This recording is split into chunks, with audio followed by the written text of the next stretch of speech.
Calaroga Shark Media.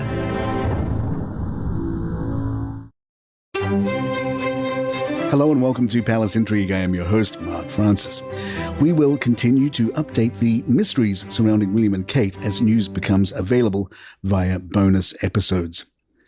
Jane Moore, a panellist on Loose Women, has pointed out that the public now has an unprecedented look into the lives of the British royal family.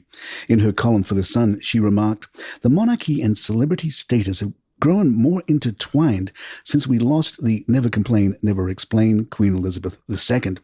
With Prince Harry's Spare Us, it feels like I'm more familiar with the Windsors than with my own family." The Mirror's royal editor Russell Myers writes, "With the King and Prince William pulling out of such an esteemed and solemn event for the royal family, it was entirely predictable that Prince Andrew would put himself front and centre.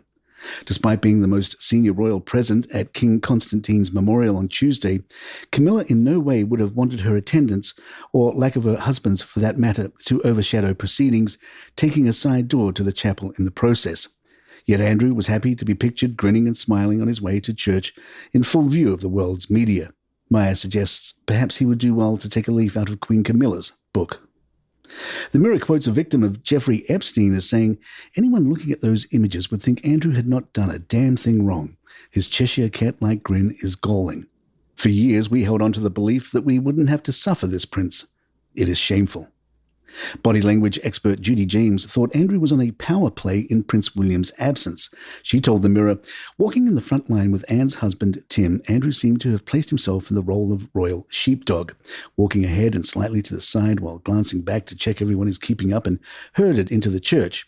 He even walks backwards at one point to check out the others as they are greeting their host by the door. His dominant and emphatic hand gesticulation is another power move that world leaders use to suggest dominance and authority when walking with other leaders.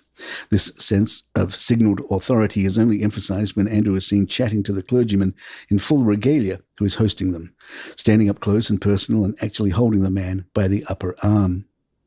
Andrew even delivers a casual power pat on the bishop as he walks away, which is a very odd gesture of superiority that few people would land on a clergyman like this.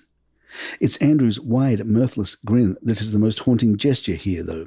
Performed at a memorial service where everyone else is looking solemn, it looks lacking in empathy. It arrives from nowhere and disappears just as quickly, hinting that this might have been a message of bravado from Andrew to the cameras and the public, rather than a signal of authentic pleasure."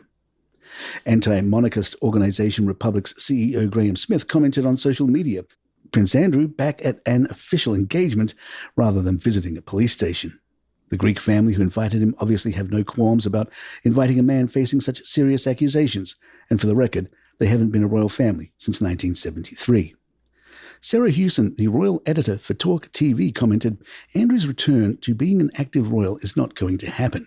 It's not going to happen. I think he has maintained that he wants to make a comeback and be a working member of the royal family, but it's just not going to happen. It's certainly not going to happen with King Charles on the throne, and it's definitely not going to happen on Prince William's watch as well. They know that the damage has been too great, and he's still a member of the family, and that's the line they draw. He's a member of the family, he's involved in the family events, but we are not going to see him representing the royals on official business." Palace Intrigue will be right back. Thomas Kingston and his royal wife, Lady Gabriella Windsor, were described as happy and chatty during a public appearance just days before his untimely death at the age of 45, according to friends. The financier and former hostage negotiator, who was the son-in-law of the Prince and Princess of Kent, was discovered deceased at an address in Gloucestershire on Sunday evening, with emergency services summoned shortly after 6 p.m. While an inquest will be conducted, authorities have stated there are no suspicious circumstances and no involvement of other parties. Mr. Kingston and Lady Gabriella, 42, who holds the position of 56 in line to the throne, attended an event at the National Gallery in London just last Wednesday. A friend shared with the Daily Mail, "They seemed happy and positive as ever. Ella was particularly chatty." Another close friend who was present at the couple's wedding in May 2019 expressed shock, stating, "It's utterly shocking. None of us saw it coming. I cannot understand it." Meghan Markle engaged in cooking traditional Afghan food with a group of refugees as part of her commitment to uplift communities.